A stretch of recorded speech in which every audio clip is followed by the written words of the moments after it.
Welcome to the Right Way Sports Network YouTube channel. My name is Dash, and today I'm joined by fellow TWSN analyst Charlie Stone as we kick off a new series here on the channel. Our team here at TWSN will be breaking down every NFL team, looking at offense and defense, and giving you our thoughts on the outlook for that team in 2021. To kick it off, Charlie and I are going to be looking at the Cincinnati Bengals. But before we get into that, make sure you like the video, subscribe down below, and check us out on Twitter too. You can see the TWSN Twitter, and if you want to follow me on Twitter, it's at Pederson. Charlie is at Charlie Stone with 2 underscores. As for the Bengals, this is a young team that went 4-11-1 last season. Look, they were just bad last year. But with young QB Joe Burrow returning from injury, a new number 1 receiver and 5th overall pick Jamar Chase, and sneaky additions in free agency, this team looks to surprise a lot of people in 2021. Now, I'm sure you've all heard about what happened to Joe Burrow last season. In Week 11 against the Washington football team, Burrow was behind a terrible offensive line, and he was sacked, leaving him down after one of the more gruesome leg injuries in recent memory. He tore both his ACL and his MCL in his left knee and missed the rest of the season. But during the first part of the season, while Burrow was healthy, the Bengals lost 4 one-possession games and tied one against the Eagles. Now, if they won those games, they would have been 7-3 through the first 10 games. Burrow had a decent year stats-wise until he got injured, but when you watch him play, there's just something special there. Many players have said Joe Burrow has the it factor. Justin Jefferson even said Joe has more swagger when asked to compare him and Kirk Cousins. He's an electric quarterback that draws free agent attention, and when he gets out there on the field, he's going to be doing something very special very soon. The future is bright in Cincinnati with a guy like Burrow under center, but after an injury like he just had, there still has to be some skepticism in him coming back 100% right away. Despite saying that, Burrow has been recovering faster than originally thought, so I expect him to come back and be a dog week 1. As for Joe Burrow's weapons, the Bengals have a very solid wide receiver. They're led by veteran Tyler Boyd, and there's tons of talent around him. Boyd has quietly been one of the top slot wide receivers in the league. Since 2019, he is tied for 2nd in catches from the slot, 1st in yards with over 1,500, and is tied for 1st with the most 30-plus yard receptions out of the slot with 31. And as the Bengals start to win more games, look for Tyler Boyd to become a name more people know. Joining Boyd is 2nd-year receiver T. Higgins. In his rookie season, Higgins really impressed. He had over 900 yards and 6 touchdowns after being selected in the 2nd round. He was the 7th receiver drafted in the class, but with the way he played, you'd really think he was top 3. Higgins has also been noted to be bigger and more explosive going into next season, so don't be surprised if he goes over 1,000 yards in 2021. Now, probably the most talked about decision on the NFL draft night was that of the Bengals and what they did with the 5th pick. With pick 5, they decided to pass on generational tackle Penei Sewell out of Oregon, so they could draft the number 1 wide receiver in the class, Jamar Chase. Now, I personally like this pick as it reunites the franchise quarterback in Cincy with his favorite college wide receiver, a guy who broke LSU records at just 19 years old. They'll come in and immediately have chemistry. That's just something you can't teach. The team decided to pass on the best quarterback protector, though, so depending on how it goes, this could be one of the most important decisions in franchise history. If the pick works out and Jamar Chase is able to produce at an elite level, the organization will be praised. But if it doesn't, this could be looked at as one of the worst decisions in NFL draft history, as Joe Burrow could get absolutely destroyed behind a mediocre offensive line next year. As Dash mentioned, this move was one of the most controversial of the offseason. Cincinnati is now banking on 2nd-round pick Jackson Carman to come in and play a large role immediately in their offensive line.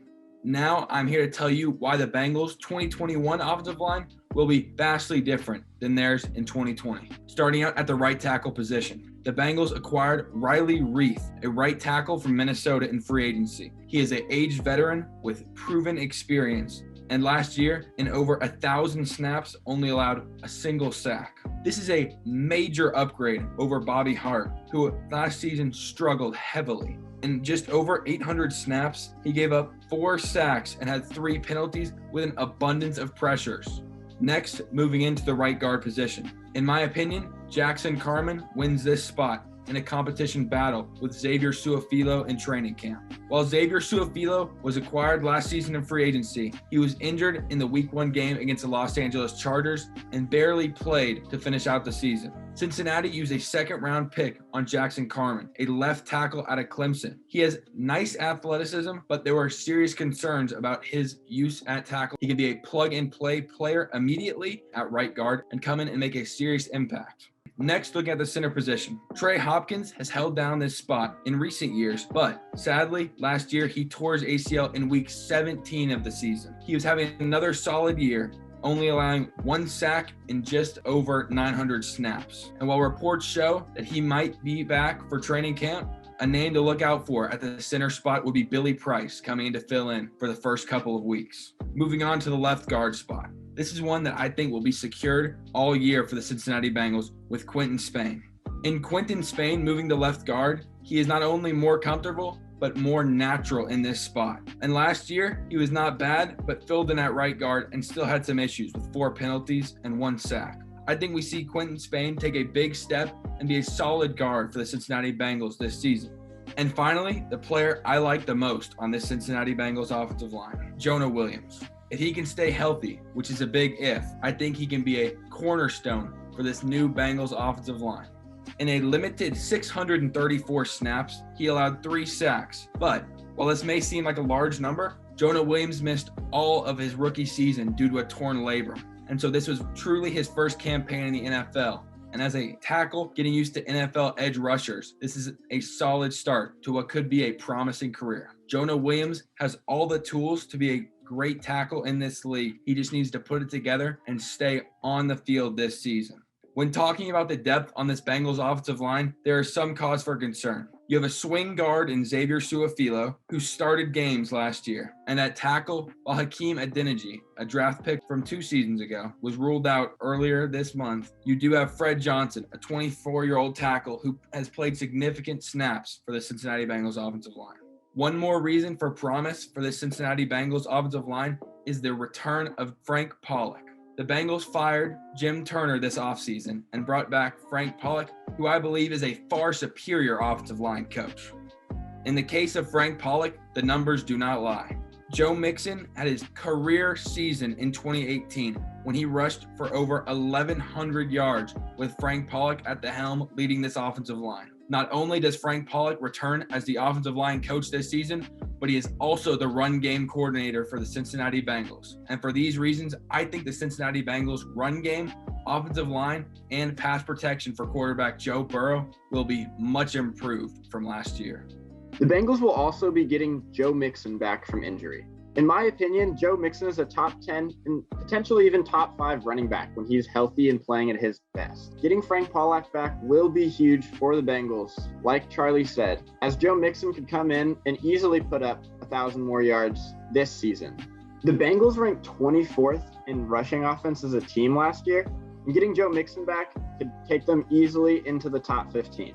Looking at the Cincinnati Bengals defense, we see a team that ranked 22nd in scoring and 26th in yards allowed in 2020. But it is one that I think could make a big jump. After losing veterans William Jackson III, Geno Atkins, Carlos Dunlap, the Cincinnati Bengals have a new look defense. They brought in guys in free agency in the secondary and on the D-line, specifically guys like Mike Hilton in the slot, Chidobe Awuzie for the outside, and defensive linemen like Trey Hendrickson and Larry Ogunjobi.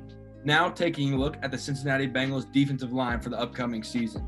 On the inside, the core defenders I want to take a look at are DJ Reader, a free agent acquisition from last year, Larry Ogunjobi, a free agent from this year, Mike Daniels, and Tyler Shelvin. When looking at this group of interior defensive linemen, immediately DJ Reader's name stands out. He is a dominant interior run defender, and while his pass rush can be improved, he will take on double teams in the run game, allowing linebackers to make plays behind him. Last year, DJ Reader suffered a serious quad injury, which sidelined him for a large majority of the season, but look for him to make a serious comeback this year. Next, looking at Mike Daniels. He's a veteran defensive lineman in this league who provides both pressure in the run and pass game from a 3-technique standpoint. I think him and Larry Ogunjobi will pair very nicely together at that 3-technique spot. Larry Ogunjobi will be in his 5th year as he has previously played for the Cleveland Browns. In Ogunjobi's career, he has recorded 14.5 sacks and 29 tackles for loss and can be very disruptive on the inside. Next is Tyler Shelvin, a 4th-round draft pick out of Louisiana State from this year's draft. He is a unit and is extremely hard to move in the run game.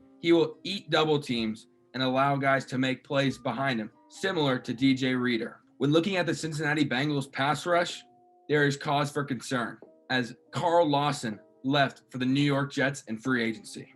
He was the heartbeat that kept the poor Bengals pass rush alive last season. But there's change on that front, as the Bengals went out and spent big money on Trey Hendrickson in free agency from the New Orleans Saints. He was tied for the second most sacks in the entire NFL last season with 13.5. They also added Joseph Osai out of the University of Texas, who I think will come in and make a big impact off the edge. They also retain Sam Hubbard, who has been a force in the run game from the defensive end position. And while his pass rush can be improved, he did make plays when the Bengals needed it most, including a game-clinching sack against Houston last season. For the Bengals secondary, they're much improved from last season. In 2020, the Bengals were starting guys like LaShawn Sims at cornerback after injuries hit. But with new depth in the DB room, this defense should look a whole lot different. 2 years ago, the Bengals spent a lot of money to bring in cornerback Trey Waynes, but he missed all of last season due to injury. He's a former first-round pick who just didn't really pan out for the Vikings, logging 7 interceptions in 5 seasons. The Bengals way overpaid for him, in my opinion, but if he plays like a first-round pick, this could be a good signing. I just don't really see the upside matching his contract. However, they made 2 key signings in free agency this year. They brought in Chidobe Awuzie and Mike Hilton. Awuzie was a solid corner for the Cowboys and looks to bring consistency and physicality to Cincinnati. He posted a PFF grade of over 70 back in 2019, his last full season. He won't be a guy who locks down true number 1 wide receivers like Julio Jones and DeAndre Hopkins, but I still see him making a significant impact defensively. Mike Hilton has been one of the best slot cornerbacks in the league for a couple of years now. He comes over from Pittsburgh, a team he'll now play 2 times every year, where he forced 10 turnovers in 4 seasons, as well as logging 9.5 sacks. He's an elite blitzing corner, but sometimes he can get in trouble against big physical wide receivers, as he stands only 5'9". The Bengals only really have one true star player, and that is safety Jesse Bates. He's really young and in his contract year, and hopefully he can get a really long extension to stay with the Bengals for a long time, as he is the key piece of this defense going forward. All in all, this Bengals team is a young one that has seen much improvement from last season to this one. Their offense and defense have both gotten better as they've brought in key free agents and drafted well. They also get plenty of guys back from injury like Joe Mixon, DJ Reader, Joe Burrow, and Trey Waynes. So look for the Cincinnati Bengals to make a huge impression next year and surpass many people's expectations. Worst case scenario, the Bengals offensive line doesn't hold up again and Joe Burrow gets beat up continually. And if that happens, the Bengals will not surpass 5 wins. However, I think they're going to get between 8 and 10 wins. And best case scenario, they make the wild card game. And as for my prediction, I'm right there with you, Dash. I have the Bengals between 7 and 9 wins this season. And that concludes Dash and I's breakdown of the Cincinnati Bengals. I hope you all enjoyed. If you did, please leave a like on our video and subscribe to the TWSN YouTube channel.